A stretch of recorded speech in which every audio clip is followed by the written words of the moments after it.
আলহামদুলিল্লাহ, যাক, শত কষ্টের মাঝে আলহামদুলিল্লাহ বলেছেন, আল্লাহ অনেক খুশি হয়েছেন। তো বোন, আপনার কি নাম? সুবর্ণা। সুবর্ণা, মাশাআল্লাহ। এই তো কণ্ঠটা খুব সুন্দর লাগতেছে। সুবর্ণা মানে সু মানে ভালো। যাই হোক, শুভ দিন। এখন বিষয় হলো, আপনি পরিবারে এবং আপনার বাবা মা আসলে কে কি করে বা এই কোথায় আছেন, কি অবস্থা আছেন, আমাদের একটু শুরু থেকে বলেন বোন। আমার বাবা অন্য জায়গায় বিয়ে করে যায়, শ্বশুর বাড়ি ঘর জামাই থাকে। মা চলে গেছে আর এক জায়গায়। মা আরেক জায়গায় চলে গেছে? হুম। আচ্ছা, কেন গেল বোন, একটু যদি আমাদের শুরু থেকে বলতে চান যে কি হয়েছিল সংসারে। আমি ছোট ছিলাম সে সময়। আচ্ছা, বড় হওয়ার পর তো জানতে পারলে, অল্প জানি। সেইটুকু বলেন বোন। বড় হওয়ার পরে জানলাম যে প্রতিদিন বলে নাড়াই লাগতো, ঝগড়া লাগতো প্রতিদিনই, তার জন্য বলে ছাড়াছাড়ি হয়েছে। মানে কি নিয়ে লাগতো, এই বিষয়ে একটু জানতে চেয়েছেন? আপনাদের দাদা দাদি নানা নানি যারা আছেন আত্মীয় স্বজন, তারা কি বলেছে আপনার কাছে, এখানে তা কি বলে? বলছে যে চাকরি করতো, দুজনেই চাকরি করতো, এসে রান্ধতো, রান্নার দিল হতো, যে তার জন্য এই জন্য বলে না ঝগড়া করতো আমার আব্বু আম্মুর সাথে। প্রতিদিনই বলে ঝগড়া করতো, মারতো।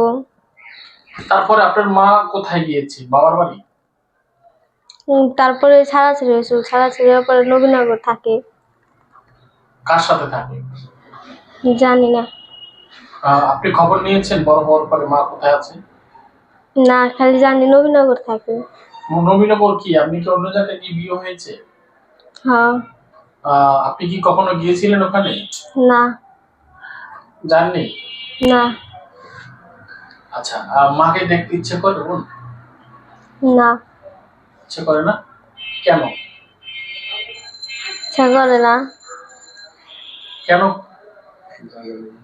কেন করে না, একটু যদি বলেন। ভালো লাগে না তাই। মানে ভালো লাগে না আপনার, নাকি তাদের ভালো লাগে না, কোনটা? আপনার মা তো আছে, মায়ের সাথে দেখা করতে কার না মন চায় বলেন তো? তাদেরই ভালো লাগে না। মানে তাদের বলতে কার? আমার আব্বুর আর আম্মুর। আসলে কেন, এই বিষয়টা একটু জানতে চাচ্ছি। আপনার বাবা কোথায় এখন? শ্বশুর বাড়ি। শ্বশুর বাড়ি বলতে কি আপনার নানা বাড়ি, নাকি সে নতুন যেখানে বিয়ে করছে সেখানে থাকে? নতুন বিয়ে করছে সেখানে। নতুন যেখানে বিয়ে করছে সেখানে থাকে? হ্যাঁ। আচ্ছা, তো এখন আপনি আসলে কার কাছে থাকেন বল? দাদি আর দাদার কাছে।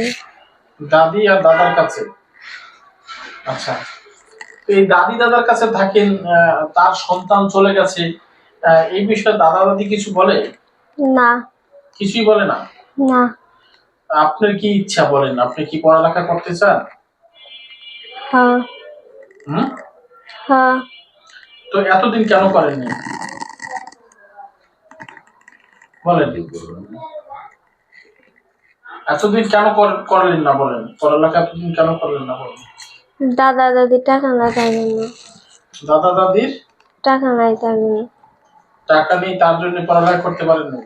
কেন, পড়ালেখা করলে তো আসলে এত টাকা প্রয়োজন হয় না, অনেক সময় অনেকে সহযোগিতা করে। আপনি কি এরকম সহযোগিতা পাননি কারো কাছে? না। কি বলেন, মেয়েদের জন্য তো অনেক সুযোগ সুবিধা আছে, বলেন বোন, আপনি কোনো সুযোগ সুবিধা পাননি? না। দর্শক, আমরা শুনছিলাম এক বোনের কথা, আসলে তিনি খুব নার্ভাস এবং অনেক বিষয় তিনি কথা বলতে চায় না। তার বাবা নেই, মা অন্য জায়গায় বিয়ে করে সংসার করছেন। তো আমরা পরবর্তীতে আরো কিছু কথা নিব তার কাছ থেকে। আহ, তো আপনি এই মুহূর্তে যদি দর্শক আপনাকে দেখছে, আপনার কিছু বলার আছে বোন? না। কিছু বলার নেই? না। তা আপনি